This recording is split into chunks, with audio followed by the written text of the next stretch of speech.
I am literally so mad that my hands have been shaking for a good 15, 20 minutes. And to the point of that mad where you're worried you're gonna cry. I don't know if that makes sense to a lot of people, but there's this level of anger sometimes that hits where you really feel like the only way to get past it is to cry it out. And let me explain. For those of you who have been here for the last 2 videos regarding living in my apartment complex and leaving it and canceling the lease and buying our house, hello, new home, right? You already know what's about to happen. For those of you who are not aware, I'm just going to give you a very, very small catch up on this, if you will. We broke our lease on our apartment. We have to pay 2 months rent in order to get out, base rent to get out. And we were supposed to do a final walkthrough with the apartment manager, who happens to be on vacation. So the assistant manager went and did the final walkthrough without me because she said that she couldn't do it together. She'd have to do it later and everything would be fine, blah, blah, blah, blah, blah. She goes and does the apartment walk without me, and for some reason decides to peel back all the carpets in our apartment and finds stains underneath the carpets, and then proceeds to leave without talking to me or saying anything and has somebody else reach out. So yesterday I emailed the manager, knowing that she's on vacation and not giving 2 shits. I emailed her because I know she's going to read it at some point. And I explained to her that there were no stains left behind from us. There were no stains while we were there, any of these things, right? And that the assistant manager never reached out to me. So today, on Sunday, the day that the apartment complexes are generally closed and there's nobody in the offices, I get an email from the assistant manager. And I'm just going to read it to you guys because I feel like we're all invested in this at this point in time. And this is what it says. You guys ready for this? Let me tell you, I was in a really good mood. I just got finished eating a Girl Scout cookie. We bought $100 worth of Girl Scout cookies to help support the troops here, the Girl Scout troops in the area. I was a Girl Scout when I was in 6th and 7th grade, and it was a lot of fun, learned a lot. So we wanted to support other girls who were trying to, you know, be good, do good things, whatever. So I was eating a Girl Scout cookie, super excited, the lemon one. I don't know if you guys have had them. They used to be like little lemon circles. Now there's like this big lemon square. They have another one that tastes like Cinnamon Toast Crunch, which is absolutely just diabolically good. I have to hide them from myself or else I will eat an entire box because I have no willpower when it comes to stuff like that. But I'm in a good mood. We just got back from, we had to go to Walmart to get some stuff, and you know, we ran a couple errands and we came back home and happy because we're in our new home, right? We're done with the apartment in theory and we're back home. And I opened my email, and the way my happiness plummeted was rather scary, actually, how quickly I went from perfectly fine and happy to it's a good thing there's a computer between us and we're not face to face, because I want to read you guys this email. Good afternoon, Michelle. That's how it starts. I am sorry for the miscommunication that happened. The miscommunication being the fact that I did not get a phone call or an email from the assistant manager. Instead, she gave a sticky note to the sales girl who works in the apartment complex now, right? She says, I called you at 11:28 a.m. Friday and left a detailed message. Well, according to my phone, no, you didn't. I don't have a missed call or a voicemail. So there's that. This is what got me. Are y'all ready for this? We are replacing your carpet due to the strong dog odor, which doesn't exist, stains on the back of the carpet, which again, who lifts up carpets to check the back of them, right? And the carpet being heavily trafficked. We do appreciate you getting the carpet cleaned professionally, but we do not want the next resident moving into the apartment with the dog odor smell. Other than the carpet replacement, there will be no additional charges. Have a great weekend. That's what was sent to me. Now I want to show you guys this. If I can, I don't think I can. How do I show you just this one? No, it's not gonna work. Hold on, maybe it will. Let's see. No, slow pan down. This is what they are talking about. And I don't know if this is easy for you guys to see or not, but this is where they pulled carpet back. You guys can see there and there, they pulled carpet back, and they're saying that whatever that is underneath is a stain from us, whatever these things are here. There's the padding and there's this thing here. There are 0 visible stains on the actual carpet itself. We have never spilled anything. And again, the places they are showing, this one here is by a windowsill. So if there's an issue over there, that's on them, not on us. This here, I don't even know what that one's from, and I have no idea how that's there. Here's the problem though. Here's the problem. We did not make any stains on these carpets. I want you guys to know exactly what has transpired here. I went looking through our paperwork once again, and not only did we put down a $500 security deposit, we had to put down a $500 pet deposit. So here's how my brain works. The only reason they did anything is because they knew that there was a pet in that apartment, and they knew that they had a $500 deposit that they could deal with. Now remember, if you guys saw this last video, I told you that the apartment complex offered to clean the carpets themselves for $100 a room to take, so I didn't have to do it, to steam clean it and whatever else.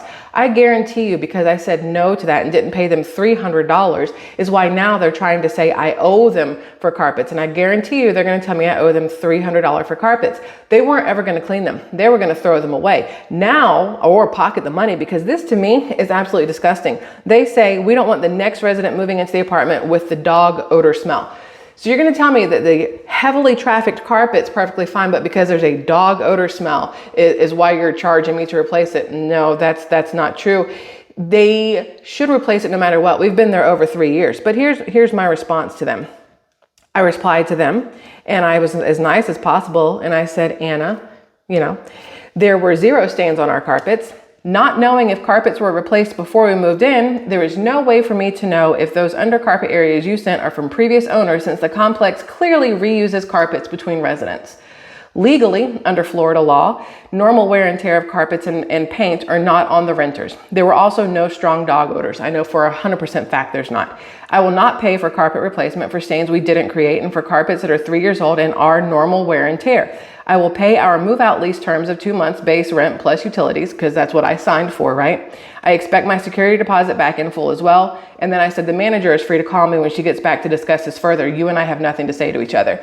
So that's where we're at right now. And the manager does not come back in until Thursday. Tomorrow I will be calling corporate offices though, just to go ahead and get that ball rolling, because I am not going to pay for this. And there's plenty of people who are like, you know what, it's not that big a deal. Just do it, just pay it and move along. It's not worth the stress, the headache, the blood pressure rising.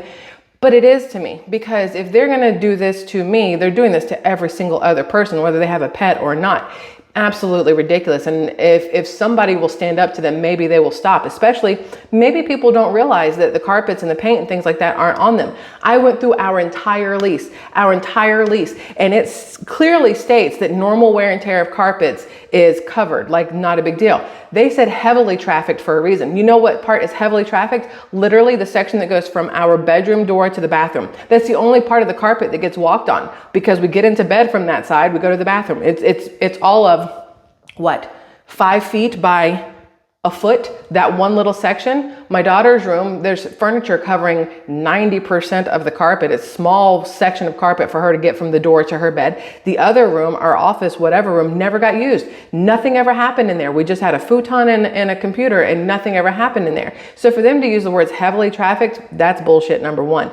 But again, you guys said it. So many of y'all leaving your own stories in the comment section. And I love you for it, letting me know I'm not crazy and I'm not alone, and that it is a huge problem with the apartment complexes, I don't even know if it's the corporations or if it's these pushes that they make the managers and assistants do in order to keep some money. How do I know that they're not pocketing it? This isn't their little Ponzi scheme for themselves. I have no clue.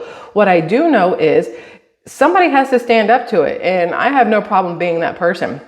I will gladly stand up to them for myself, for the other people in my complex, for other people in other apartment complexes, because this is something that I feel too many apartment complexes and rental homes and things like that are getting away with, where they're either convincing people or scaring people into paying these fees that they should not have to pay, or into leaving their security deposits behind because they think they have to, when they in actuality don't. So I just wanted to give you guys a little heads up, or not even a heads up, this is what's going on right now. Because again, it is Sunday, but tomorrow is Monday. And tomorrow we will see what happens. I'm assuming the manager is going to reply tomorrow, even though she does not come back till Thursday. I went ahead and paid the rent. Like I said I would pay it. I did the math. That part's correct. I paid the 2 months rent and I paid the water and sewer fees that we did use, but I did not pay anything else on top of that. And I clearly stated I want my deposits back. And we do still have the keys, my husband's set of keys. So we'll hold those hostage, I guess, until they give me my money back. And then also the fact of the matter is, when I call corporate tomorrow, I will mention the fact that they changed our locks before our lease was technically up. I will mention every single thing that's been going on in there, how there was the mold issue in the ceiling, and instead of replacing it, they painted over it. You think the new tenants are going to care about a dog smell that doesn't exist or a heavily trafficked carpet that's not actually heavily trafficked? They're probably going to care a little bit more about the green mold and the black mold in the ceiling that y'all decided to just cover up instead of fix. So I'm just saying. Got a couple legs to stand on over here. And I'm looking forward to letting you guys know exactly how much they apologize to me and when they give me my money back. So that's that, y'all. I love you immensely. Again, short conversation. Thanks for letting me have it. Lots of people going through it. That's why we're documenting this, so that other people going through these issues have somebody they can go, see, happened to her. This is what she did. Y'all can show it to other people, you know, in apartment complexes or rental units. Use it as a, make sure you document the crap at everything. Make sure you go over your lease with a fine-tooth comb. Make sure you know the laws in your state when it comes to rental rights or renters' rights. Make sure you are 100% covered and knowledgeable on everything before you sign your name on anything. It's better to have your own ass covered and not expect somebody else to do the right thing, right? Right. Squirrel Tribe, I love y'all immensely. Have a fabulous rest of your Sunday. I will see you tomorrow for a live stream. That one's going to be interesting, so make sure you have notifications turned on for that one. Okay. Love you. Goodbye.